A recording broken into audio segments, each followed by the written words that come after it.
yesterday for lunch. Got a steak salad. Oh, best. Guys, talking about steak salads over here. Welcome to the War Room on Wednesday with the Patriot Business Line. What's up, fellas? How y'all doing? Hey, Wednesdays for winning. I am winning. I'm doing great. Thank you. What about you, big dog? Fantastic. It's been an amazing day, amazing half week. Still got half more to go, but yeah, it's going awesome so far. I want to talk about something real important right now. Is Casey's outfit real quick.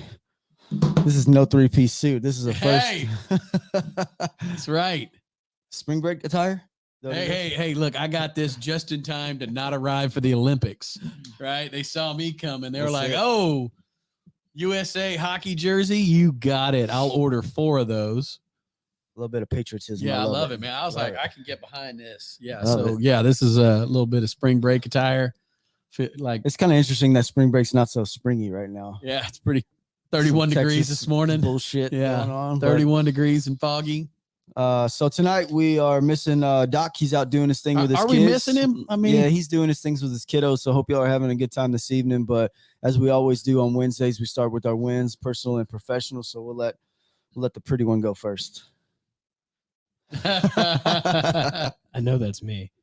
Wins. I had a great reflective meeting yesterday with the local business owner. And one of the things that we just kept finding ourselves settling on was just like using the value of like what success you're having in business to like serve others and bless others and contribute to others. And like, it just kind of was like a good reminder to me that like, there are some great, just great hearted people, like people who care to serve and do well with their platform, with their success, with their business. So that was a huge win. Someone that I haven't had an in-depth conversation with him yet. We just kind of talked in passing, but that was a really great meeting. And then on the family front, gosh, kids are just getting so big, and our oldest has spring break next week. So we're going to go to the zoo on Monday, spend some time together. I'm going to shut down work for a day and just, slow down, spend some time with family. Yes. You have to do that, man. Most definitely. And it's almost like when the kids go to spring break, I feel like mentally I should be on spring break too, but that's been about 25 years. So it's hard to not want to, be a kid at heart during spring break. And you need to do that. You need to take that time, something that Doc, I was joking. We do miss you. We do miss you, brother. But that's something that he's great about reminding me and Jeff about because, we don't take our foot off the gas a lot. And blink and they're 18. Blink again, they're 40. Right? I mean, it's that fast. And personal win for me was I took a moment. I took yesterday afternoon off and this morning off. And I went to, I didn't really take the whole afternoon off, but I took some of it off. And I saw my good friend, the Right Reverend George Freeman. That's a sweet name. And I'm going to tell you what, George Freeman and I have not seen each other in 8 years. Wow. And we couldn't believe it. It had been since Michael was born. It goes by quick. I mean, it went by quick. And then, of course, 2 years-ish of pandemic, and George is in a category of people who they had to be concerned about their health because he's 20 years my senior. And dang, he must be real old. He's like 104? Yeah, he's 104. And happy 104th birthday this May, George. Oh, man. And so big George Freeman and his lovely bride, Becky, and we went out to Granbury, Texas with the boys, and there were some great moments there. They got to explore and, just out in the woods, stomping around, jumping, climbing on rocks, doing boy stuff, yeah, right? George got him some walkie-talkie. So a big personal win for me just to share this little magical afternoon and morning with him and with the family, with Jennifer. It was great. And then business win. Look, man, every day in business, you're winning. Got an opportunity to, handle a problem. And that's hard. Like, fuck, that's a business win. Sorry, Keith. Yeah, that's a business win, right? Because you want bigger problems and you have to embrace those problems because they are opportunities. And that's a big thing that I think that this author here, this is one of the reasons why he is so inspiring to all of us, is because this is a guy who embraced problems instead of running from them. Man, you got to dig into this book. I'm telling you, man, it's This is the it's first time we've ever given any author like, yeah, it's insane. Like I do understand where you're coming from with the embracing the problems in your business, because that's where true change comes, is an uncomfortable situation. So at the end of the day, if everything's going too smooth, maybe there's a reason for it, and that's a great reason. And then maybe there's because complacency's kicked in. You don't know. You got to dig into it, right? Yeah. Business win. I'm just gonna make mine simple. I'm still in business. The phones are ringing even through these crazy times that we're continuing to go through. And I think I'll take it all back to building a brand that I believe in and people believe in. Right. So at the end of the day, my business win is I'm still here and I'm just getting started. Right. So personal win is I spent 4 days as a chaperone with the Mighty Hawk Band spring trip, where we left on a Friday morning and came back Monday at like midnight or something like that. And we went to a symphony. We went to a dude ranch. We went to Six Flags. We went to SeaWorld, man. And the coolest thing about it was, getting to spend some time with my son, but also getting to spend time mentoring and kind of pouring into a bunch of our young leaders. I can't tell you how many kids were, hey, Mr. Skinner, what's this? Or, hey, Mr. Skinner, asking questions about the Marine Corps. Why'd you do this? Or, why'd you start your business? And it really just made me kind of think, man, if they would just share some of this kind of stuff in the school system, these kids would be prepped for some amazing things, right? Yeah. But we can't woe is me about the school system. You just have to, when you get that opportunity, man, you can just share and pour into them, because these are leaders. These are our young leaders. And that's why we're so involved in the youth leadership programs with the Legion, which is coming up, some things like that. But man, I just had a really, really good time being the old guy on the trip with a bunch of young leaders, and just really seeing them just be young men and women. It's kind of cool. It's like, hey, stay in packs of 4 and vamonos through Six Flags. And at first I was like, what? Are you serious? that's all you're going to do? But man, I tell you what, man, big props to the Mighty Hawk band directors and their leadership, because they have instilled that discipline within their team to be able to trust their kids, to do that. So I had a phenomenal weekend. I'm whooped as hell, but man, I put about 26 miles on this old Apple Watch. So it was a lot of walking, dude, but it was fun, man. It was super cool. Had a great time, man. That's awesome. That is fantastic. That is fantastic. And the fact that you had this opportunity, a golden opportunity to share with a whole new generation. Right. And I there are these moments that I remember from when we were in that chapter, and that's a lot longer ago for me than it was for you two. Yep.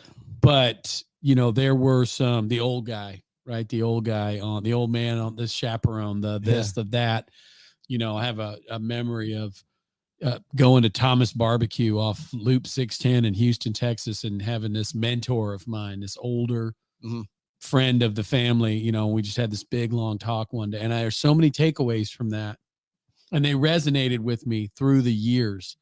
And not that I grasped them all on that moment in that chapter during that lunch. I mean, I think I was 16 years old. So the most important thing that I was thinking about was that barbecue stuffed sandwich, baked potato with the side of beans. Right. Yeah. But there were so many nuggets dropped that day that I've recalled throughout my life.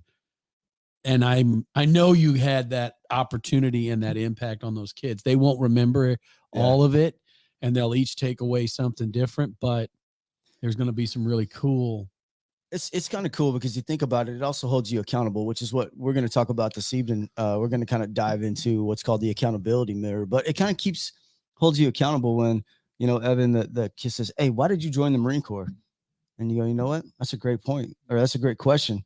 And then you give them a real no BS answer. Well, at first I was actually running away from problems, but I ended up making it worth my while and really digging into it. And, maybe that one little nugget will let him know that, hey, if there is a problem, it's okay to run towards it instead of away from it. You know what I mean? Like you're saying with your business today, hey, had to smash down an issue. Did we learn from it? Can we get better today than we were yesterday? That's the whole thing. So we are going to dive in this evening to the accountability mirror, and the book you see up here is a phenomenal book. Probably read or listened to it, I don't even know, 4 or 5 different times or whatever. But let's talk about the accountability mirror and what that is. And I'll just kind of I'll summarize this and then let you guys jump in here. Essentially, your reflection speaks back to you. And essentially, that's what the accountability mirror is. So if you're looking at yourself in the mirror and you're not happy with that reflection, keep in mind that that reflection is also not happy with you. So what I took away from that is, you know, how you look at yourself is how you're portraying yourself to the world. What does that kind of mean to you guys? Evan? I think it kind of informs like the way that you interact, the things that you do.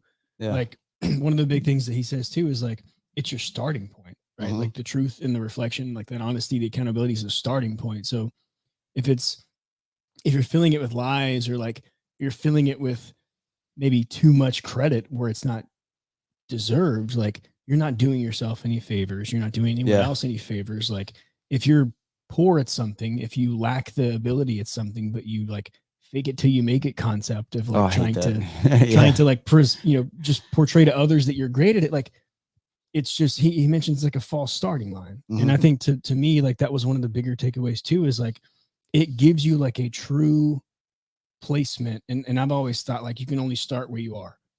And to me, like the way those two kind of Yeah. connect is like it helps to know where that actually is. Like if I Where know, that starting line where is. it truly is, because it may not be where I want it to be. And I think that we could probably agree, like that's true for all of us. Like we're not done. We want to keep going, Mhm. but it is here right now. So it makes most sense for me to evaluate it with brutal honesty so that I can then inform the process afterward. So it's helpful to kind of have like those. I guess I never looked at the starting lines, not where we want it to be all the time, like you just mentioned it. It really isn't, right? Man. It really isn't. You know, like, you know, when athletes line up on the,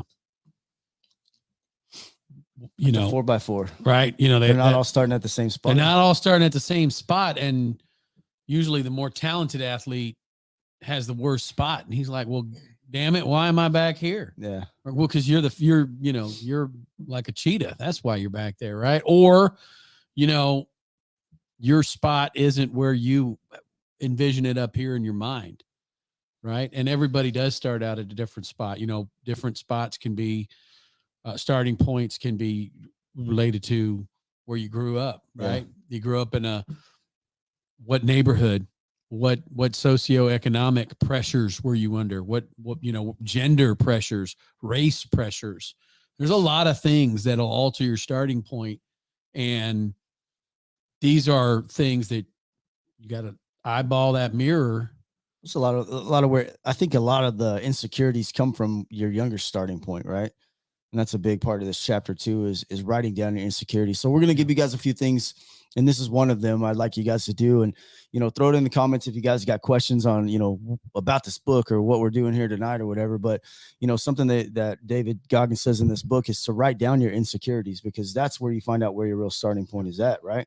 If I don't know I'm insecure about maybe speaking to people in a public forum or networking, which is something that's, you know, we all do it in this town. You do it in any town you're watching in, right? You want people to know about it. What do you got to do? You got to get out there and get networking, right? Yeah.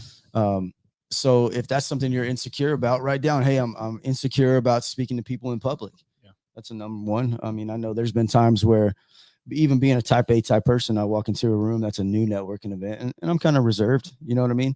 Kind of more of the observant type of guy instead of the, hey, look at me, check me out. So insecurities are the starting point. I think that kind of wraps up that point. So that's a great point, Evan. One thing that I think's amazing about the book that Mr. Goggins wrote, and the big takeaway that I have, like the accountability mirror and everything, but he encourages you, and in fact, you know, this is a seal, so let's face it, he's fucking requiring you to write it down. Mm-hmm. Right? To actually, don't think about it, right? Because you can act your way into a different kind of thinking, but you rarely think your way into a different kind of acting. You know what I'm saying? Wow. And that's wow, that's huge, right? Yeah. And so when you write it down, there's two things that I took away from really every chapter in this book, because Mr. Goggins is extremely brutally honest with himself. And this book and the book we were drilling on last month, the ownership, Extreme ownership. again, yeah. all these are, special forces operators, but facing truths, right? Looking in the mirror, that hard start in the mirror, right? Knowing what starting point you're at. But then the other thing is actually writing it down to where you are seeing it and taking an inventory of it, right? So these insecurities that are holding you back, instead of just thinking about them. Yeah, I know them. I know my palms sweat when I go into a new networking group, and no, write that down. I get nervous and my palms sweat. Well, I mean, and it's the post-it notes. It's a trick. That's the trick to this, right? It's not write it down on a yellow notepad. It's not write it down on some paper that you won't see. The goal here is literally take it and write it on a post-it note and put it on a literal mirror in your house that you look at. Yeah. So when we're talking about the accountability mirror, we're literally talking about the mirror you look in every single day. And one of these things is to write it down and put it on the mirror on a post-it note.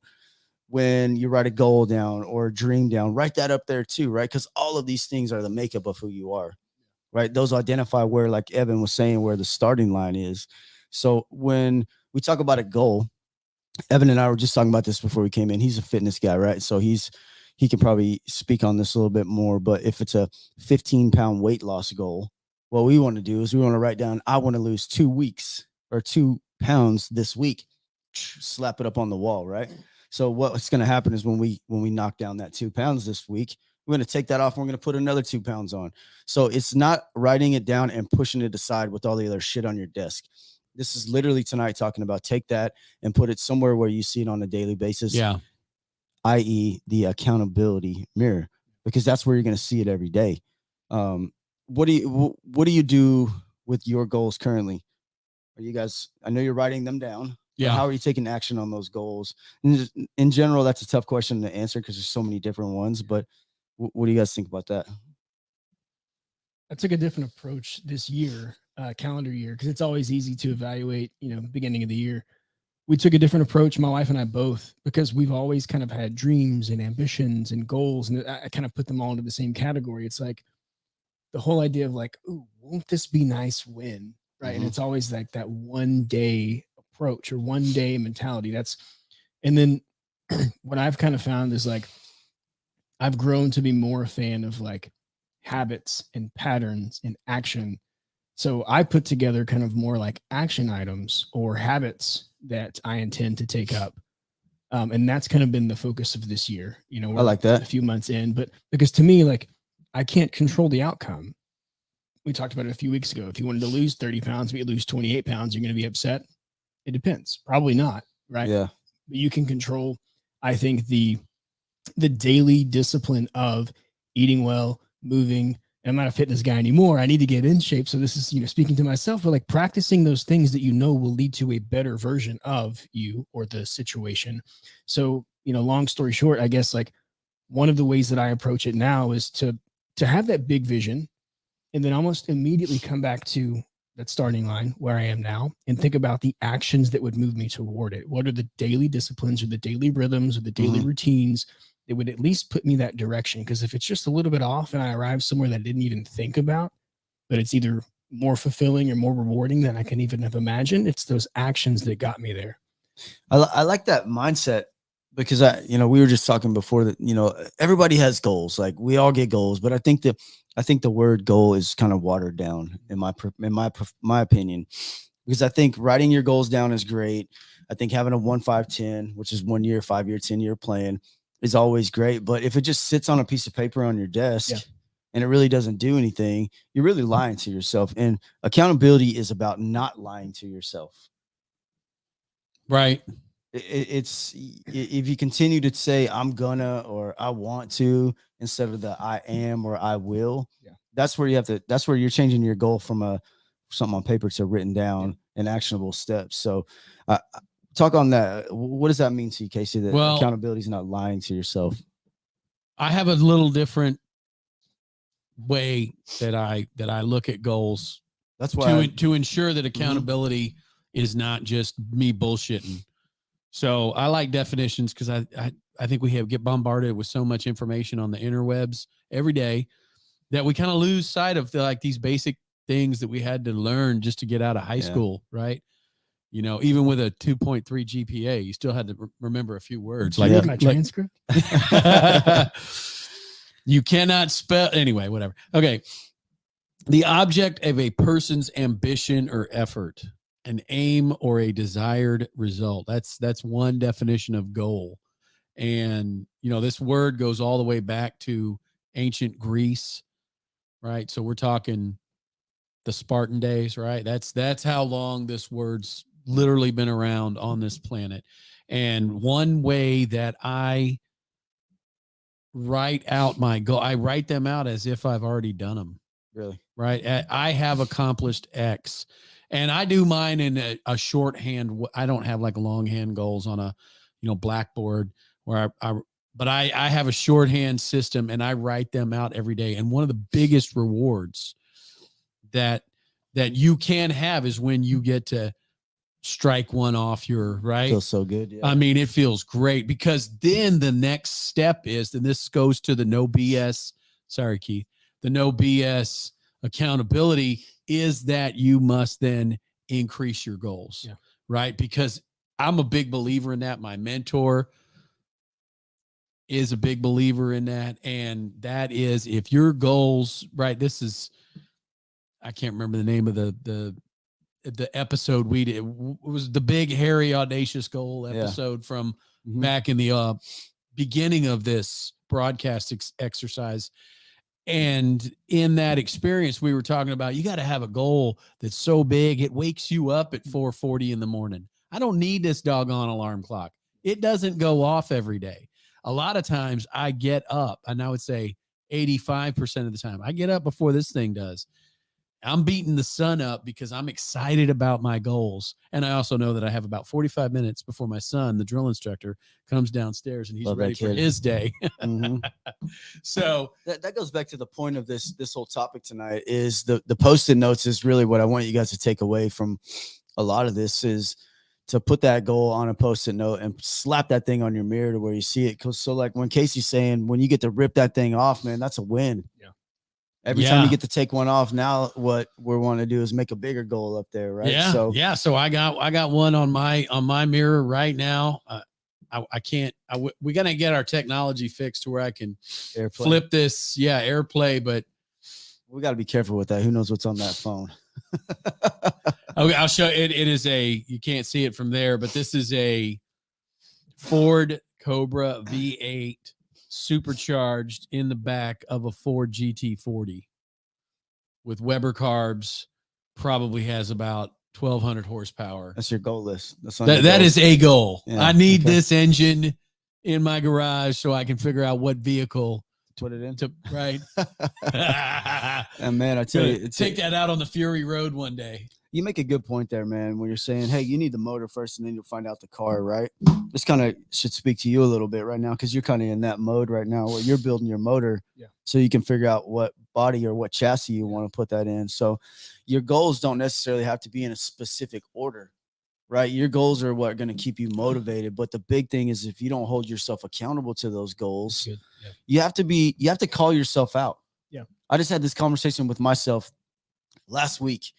And I'm being lazy. I'm just going to throw it out there. I'm complacent right now. I'm being lazy. And I just had to have a conversation with myself, looking in the mirror going, look, man, got to get your shit together, right? This is not you. This is not how you act. This is not how you rotate through your day or whatever.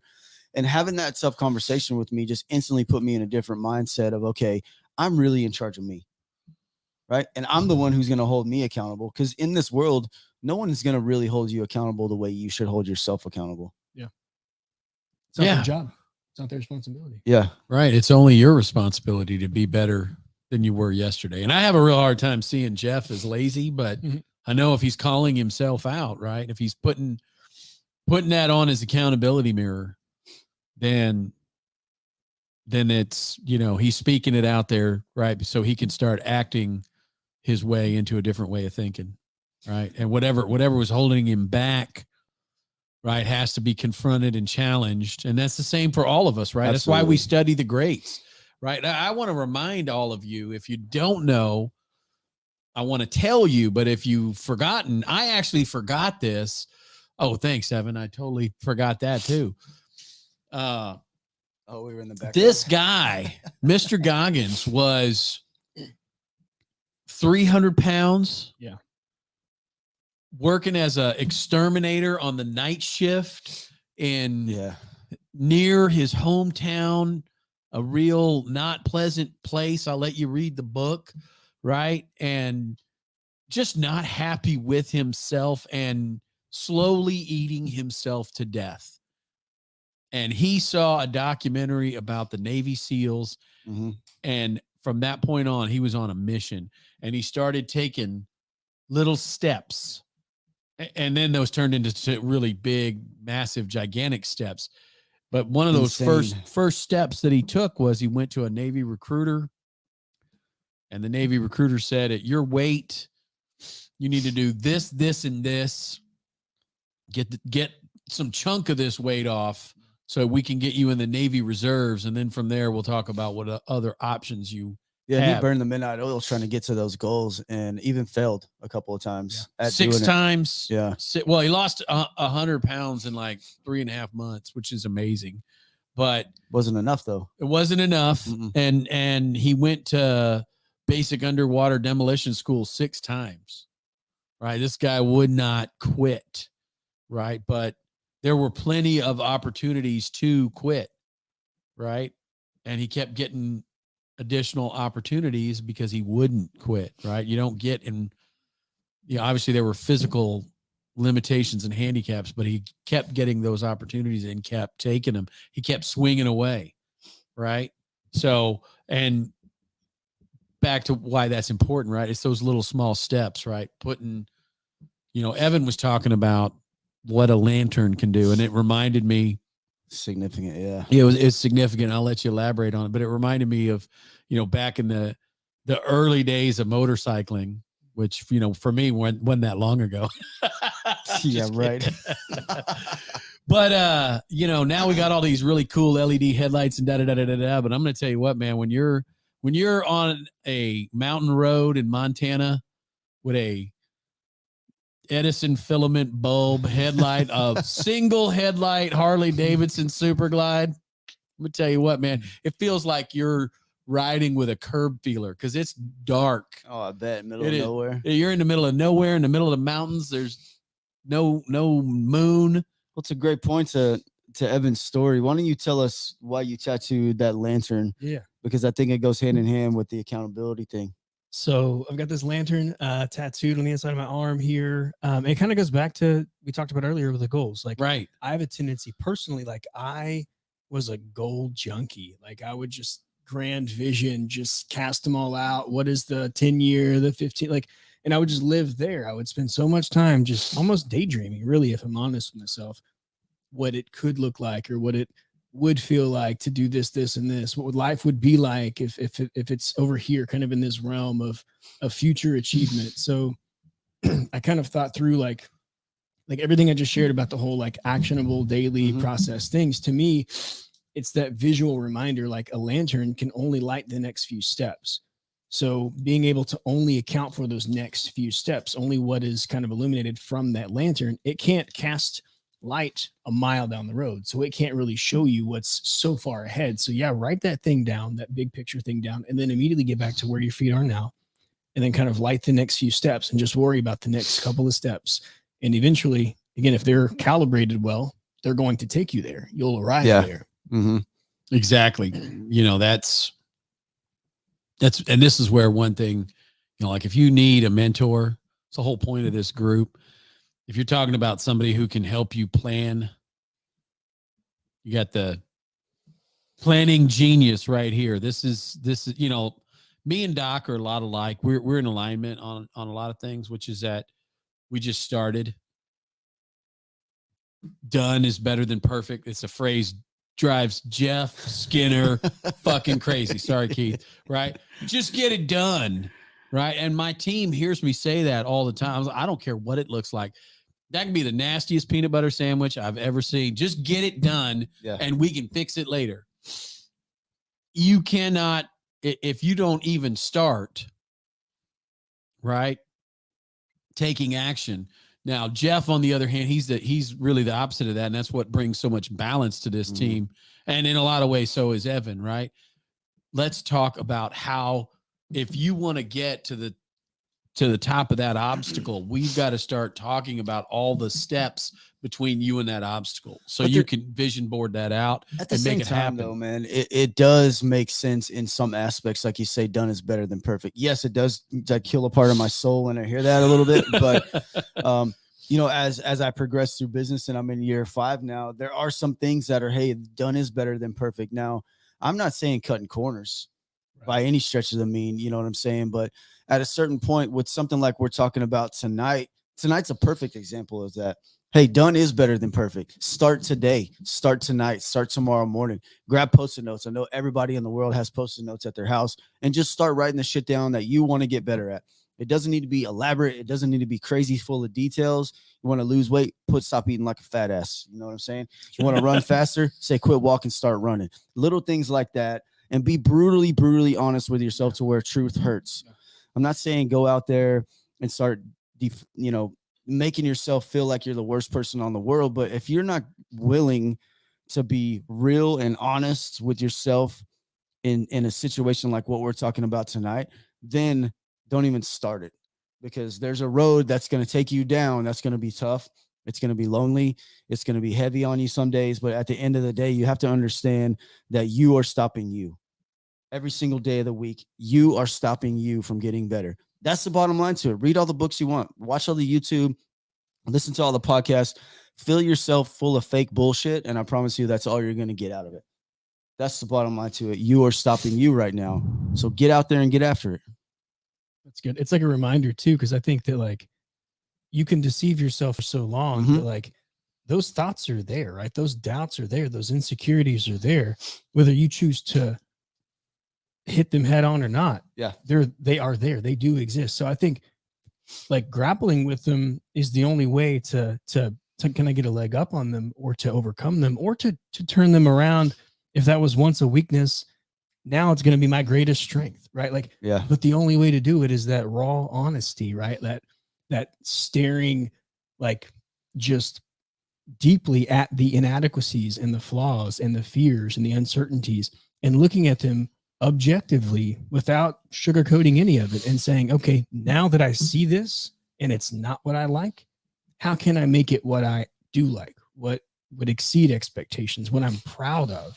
And I think that like along the way too, what happens is like there's a gained confidence and momentum, because if that was the hardest thing, like everything else would feel easy. Right? Do the like hard work first. Yeah. Eat the frog. Right. And it's like all those things I think that build up and they make this integrated, optimized whole, as opposed to just trying to keep something like, oh, if I don't think about that doubt, then it won't come up. But it's always going to be lingering. It's always going to be lurking, and it'll always be kind of the thing holding us back or pulling us down or preventing us from making that big step or that progress. How many times in your life have you stepped back from a problem and you realized, damn, that was me.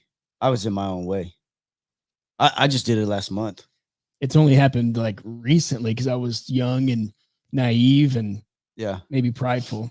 But yeah, I do it all the time now, honestly. And I think we talked about this before, but the quicker in my mind, I can get to a place of just coming off the back of Extreme Ownership. It's a great study, right? But it's like the quickest way that I can get to, that was me, that was my fault. The quicker I can get to, how can it be better next time? 100%. Yeah. You got to get that ego out of the way.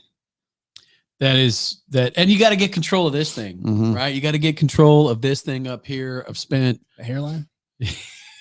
Yeah. Sorry. Yeah. That ship has sailed. Yeah. That's, but you're right. The control of your mind is where it starts. Yeah. Yeah. That, you want to talk about a mindset book? This book right here is the epitome of what mindset can do for you. Yeah. And one thing you said, I love this phrase. It's one of my personal faves. I use it a lot of mornings with my team, whether that's my social media team or my personal team or my family team. Like, get up, get after it, right? Make every day great. Make every day better than yesterday. Get up, get after it. I love that take action mentality. That's a lot of what Mr. Goggins is talking about in this book, right? And it is a total mind shift switch. I mean, this is a individual, and there's so many great lessons in this book, and we're going to go into some more of them, man. But this one about the accountability mirror and taking inventory of all this.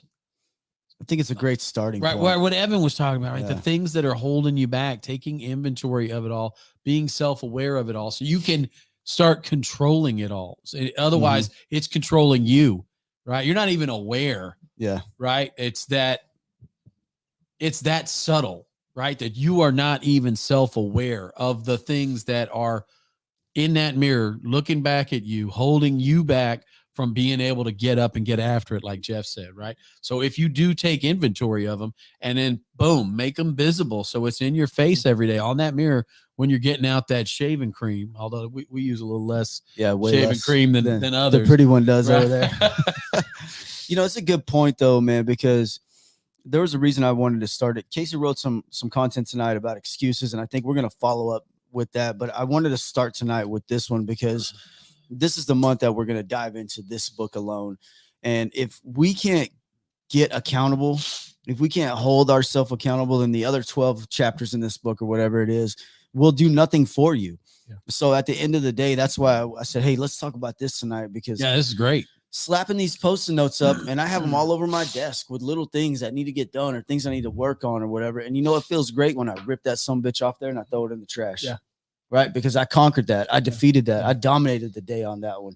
You guys all see me use that hashtag. I've been using it for months and months and months now. And it's starting to really pick up some steam. People are texting me with it. People are sending me messages on it. People are using it in their own posts. That's awesome. Which is legit. Use it away. By all means, use it, right? But the reason for that is because I'm holding myself accountable by using a platform called Facebook every day to put out a message that's truly for me and them, right? Because I can go back and I can read that. When the post comes up and someone replies on that post, what do you think I'm doing? I'm reading that message to myself again. I'm holding myself accountable. So there's intent behind those posts that I'm doing every day. Right. So if you need to do something like that, start a daily, whatever it may be for yourself. But those Post-it notes, I promise you get used to writing down your weaknesses, your strengths, your insecurities, your dreams, your goals, all these things, and seeing them every single day. You have no choice but to dominate it, right? It's just going to keep staring you in the face. At a certain point, you're going to pick up you're going to get up and get after it. You have to. Yeah. Right. You have to. And that's, look, if you're on this broadcast, if you're listening to this, either live with us or on the recorded podcast later, right?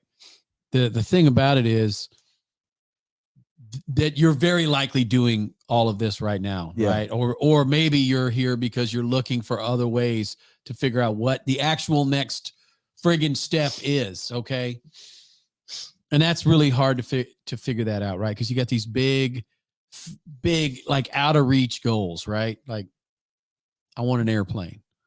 Yeah. I want I can make sense of an airplane. I didn't used to, but now I see the time value of money. I want an airplane. That is a goal. And it's not because, I need to be this big, bad, baller. Oh, I got a plane, right? And I hit it big.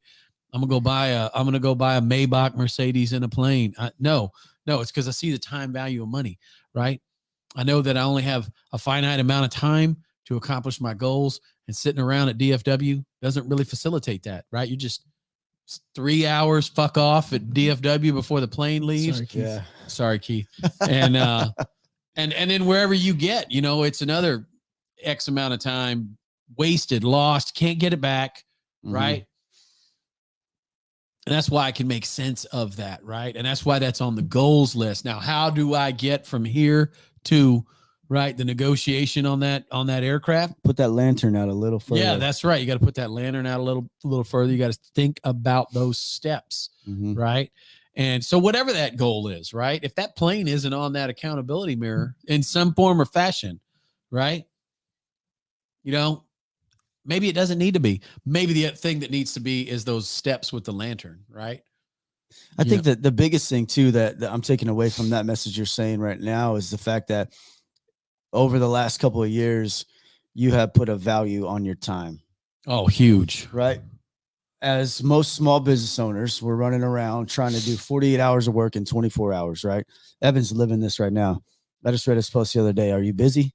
Right? Or are you productive? You know what I mean? There's a big difference. So if time management is something that you're struggling with, please DM us. I have a solution for you. If you don't take action on taking control of your time will control you. Yeah. Without question. You'll look up, kids will be 18, right? You'll look up that goal you thought you were going to do, that 1, 5, 10, long gone, never even worked on it. It all starts right here with holding yourself accountable. Yeah, that Cobra engine you're going to have in the garage, whatever, Ford Coyote, whatever it is, man, Roadrunner. Yeah. Right. Whatever that be gone in a flash, right? You have to start thinking about those things and then start thinking about the steps to accomplish those things. And the planning and the process and the time management, you know, we've done some dives on that. So I'd recommend that you go back and check those out. Absolutely. Right. Mhm. And it's actually like, these are like, this isn't just bullshit, y'all. Like these are time management tests that we have implemented in our own lives. Right. And the whole point of this is to be a mentor, an informal mentor, right? Like this doesn't cost you nothing to listen to this. Nope. Right. This isn't a monthly subscription fee this yet. But the point of it is that if you're trying to figure out just how to get to year 8, year 10, and you're at year 1 or at month 1, you need to take time out of the equation. Don't go to the most expensive school that there is. Bam. You hear me say it all the time. Bing, the School of Hard Knocks. That is the most expensive school you can be in. I promise you, it's the most expensive. You think the GI Bill's fucking expensive? Go to the School of Hard Knocks where you're practicing on your customers, right? You're practicing with your customer service reviews. You know what practicing gets you? 1-star reviews. Mhm. Right? It gets you bad performance, right? You need to practice in the gym with your mentor. You need to get a coach, right? Whether that's a formal coach or an informal coach, I recommend you get both. You need to value your time. And how do you value your time? You take time out of the equation to be successful. You do that by getting around people who have actually been there, been on that chapter, Yeah. right? Doc, right? Been on that chapter multiple times and been successful, right? Take time out of the equation. Don't make the same mistake. You don't need to hit every goddamn tripwire that Jeff Skinner hit. Yeah. If you want to be an AV, a dominant AV service company in the market, right? Don't hit every tripwire. Learn from people who want to teach you, right? We didn't find the mentoring we wanted or needed in other places we looked for it, which is why we started the Patriot Business Alliance, right? So we could be a mentoring a resource, right? For those who have that entrepreneurial spirit like Evan, right? And hopefully he's picking up, you know, more than just some, you know, occasional spicy language. Sorry, Keith. You know, Right. there's that age old saying of you have to give to get, right? And we all have mentors. We all practice what we preach. Are we all perfect? Absolutely not, right? But the thing that we strive for every day is to be better than we were yesterday. Yeah. And how we do that is hold each other accountable. How we do that is when we call each other on our bullshit. How we do that is when we take the time to write down the documentation for what we're going to speak about, getting our stuff in one sock, like Casey likes to say. But none of this 1-5 year, you want to get to any of these levels in business. None of this will happen unless you start with holding yourself accountable, right? Yeah. As you, the business owner, if you don't hold yourself accountable, how can you expect your team, your employees to hold themselves accountable, right? What is an employee? It's an ambassador for your brand. Yeah, that's good. You're setting the tone. Like you're the leader. You demonstrate what you expect from them. Mhm. So if you're not doing it, can't expect it from them. Absolutely, 100%. Yeah. And we've all been employees, and just look back at that time when you were looking up the chain and going, well, why am I doing this if they don't have to do this? Or why do I have to be on time if my boss is never on time? Right. That is a non-negotiable in my company, non-negotiable to be on time. And if you're not on time, you're not in this boat, and we're going to keep sailing. So I do that by making sure I'm there 15 minutes before I tell them to be there. Yep. That's how I'm holding myself accountable. So when they show up, they go, oh shit, boss is already here. Yeah. Instantly their head goes, it's time to get to work. Yep. What happens if I show up 15 minutes late? They're going to be lollygagging. There goes our tailgate meeting. Doesn't mean anything now because the boss is late, right? So grab you some Post-it notes. They're super cheap. You can order boxes of them on Amazon and start using them. Write down the things you want to be good at, those goals, those aspirations. Write down, even more importantly, the things you suck at. Because this isn't just about goals. This is about creating a better you. Like, say it again, you are stopping you. That's the biggest thing that I took away from this chapter is exactly that. And you know what? At the end of the day, if you're not willing to put the work in, you're never gonna be what you think you can be or what you're capable of being. Yeah. You know what? There were a lot of, I'm sure for all of the listeners too, everyone in the audience, right? You've had people your whole life lifting you, like encouraging you, right? Telling you can be anything you want and this, that, and the other. Here's one of the things that's so inspiring about this book and this lesson, right? Is that here's an example of that truly coming true, right? Coming full circle. You can be like 300 pounds overweight, not a happy place, not happy in his life, not happy in his professional, personal, or financial situation. Saw something that inspired a change in him and never looked back. Lit that fire quick. Right. I mean, talk about changing immediately and using the Post-it notes, right? Just like when Skinner challenged us a year ago with the time challenge, we did a whole series on time and how to be more accountable and more efficient and more productive with, not being busy, actually being full of accomplishments, right? Productive. Whether that's your 30-minute, whether that's however you break up your day, you do you, right? But if you need some help on that, but this is a way for you to break down the things that are an impediment to your own success so you can break through, right? And live up to all those teachers, parents, aunts, uncles who said, hey man, you can be anything you want. You know how incredible you are? Because a lot of times, right? A lot of times what you hear, don't touch this. You can't do that. You're in the fucking, you're in the school of don't touch this and no, right? Or your parents or your grandparents' house of don't fuck with that and no. Sit on your hands. Right. And, so we as a society, and my mentor talks about this, right? We have these amazing children and then we do everything we can to hold them back. Right.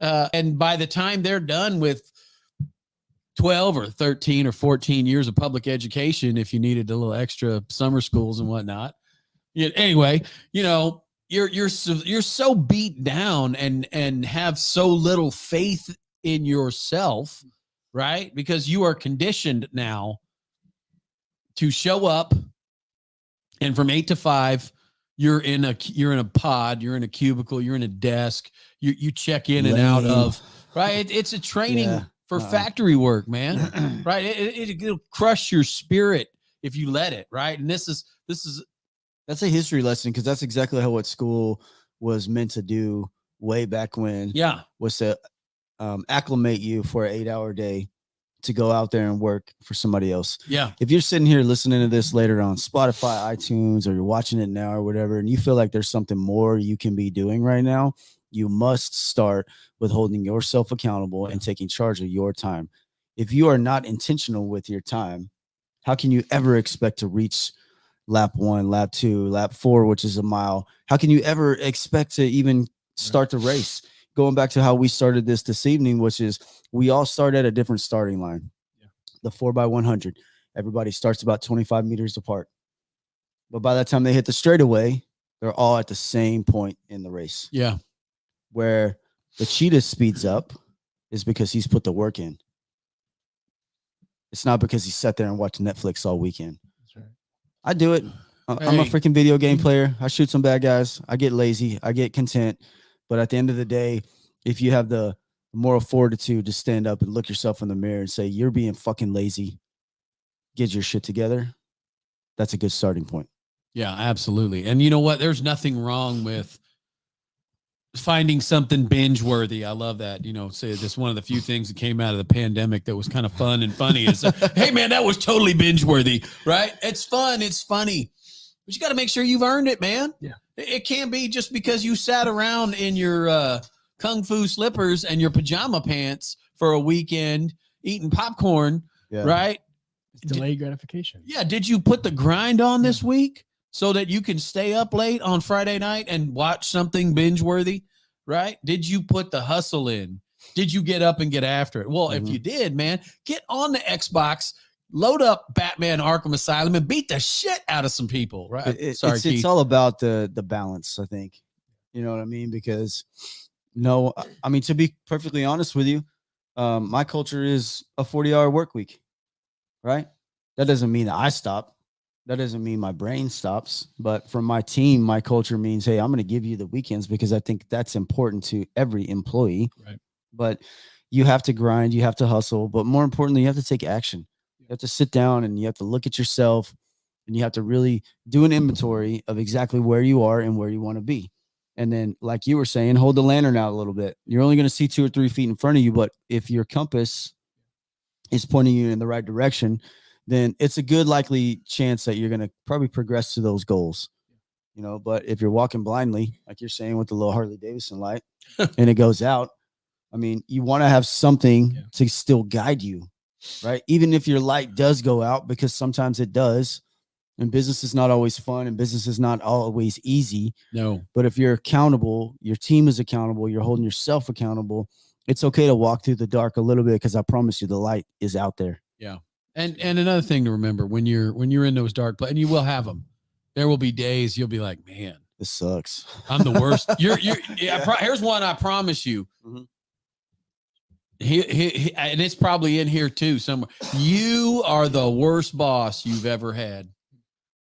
You are the worst boss you've ever had. So if you're thinking you're gonna flip your good job in the city or whatever the hell it was and just replace what you had, you're gonna hate your fucking boss. Yeah. Right. So why just replace if you were already in some sort of beat down employee-employer relationship, why go work for the hardest freaking boss you've ever met, which is going to be you, right? Because nobody's going to hold you more accountable for your BS than you. Yeah. Right? Not your mom, not your dad, not your aunt, your uncle. You will hold yourself more accountable for your shortcomings, your whatever your inability to take initiative, to take action, right? You're going to be the harshest critic of yourself. And if you're not, then you have to get that way.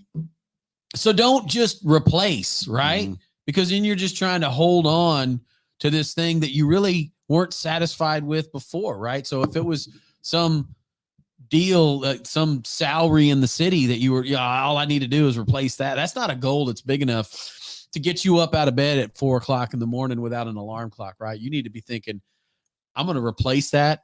And then in 5 years, I'm going to have a Ford Cobra. And in 10 years, I'm going to have a plane. And in like make sure your goals align with your core values and that they wake you up in the middle of the night. Excited. You might want to start compressing your goals because 10 years from now, you're going to be old as shit. So y'all, if y'all see Casey out there saying, hey, how's the compression taking place? And we're not talking about his back compression.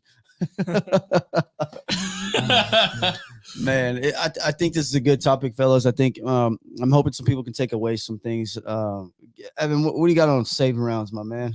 I just keep so you guys talking a lot about input, kind of like you're told one thing, growing, like all that to say, like we're very malleable, right? We are habit patterned creatures. Yeah. And I think that this is so important to get to grasp this as soon as possible. Like put in the hard things to swallow first, like embrace those difficult realities first, because you will be shaped by it, right? Like we'll just be these lazy blobs of existence if we're not intentionally inputting the things that are going to nudge us toward that direction. So yeah, we are very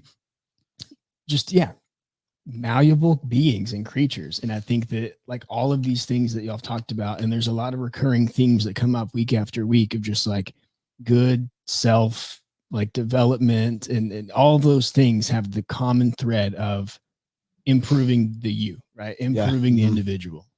Yeah, I think you got to start with you, man. It's weird to say that because society has taught us that, oh, if you think about you, you're selfish. And to some extent, that's very true, right? But if you're in a leadership position or you own a business or you're an entrepreneur, if you don't work on you, how do you expect to work on your business, on your family, on your culture, your core values, all of that stuff, if you don't have you figured out? It took me years to step aside and go, okay, you know what? I've invested in my business for years. This year, and that was last year, the whole year, I'm going to start investing in me. And it was a mindset shift that took place just like this. Saw a Navy SEAL video on TV, shifted his whole mindset, changed this whole world. You know, this guy used to hold I don't know if he still does, world record for most pull-ups ever done in a certain amount of time. Go back and look at the pictures of his hands. Google it. David Goggins pull-up hands. I promise you, you want to talk about dedication and accountability, that's going to say everything you need to know about it. So my save round is just this. Less talk, more action. Get after it. So one thing, I love that, Jeff. This is one thing from your notes that I took away. You wrote down, remove your ego, right? Getting rid of your notion of self-importance. Yeah. Right. You are not that. You are not all that, Charlie Brown. You know, and that's what Mr. Goggins is conveying. Yeah. Right. I'm not talking to you, viewers or listeners. I'm talking to myself. Right. In the mirror, I'm looking at that mirror. Right. And I am removing my self-importance. Right. You are nothing. Break right. it down. You break it down. Your contributions, right, if you want to have them, you have to set aside your self-importance. If you want to have a legacy, you have to set aside your self-importance,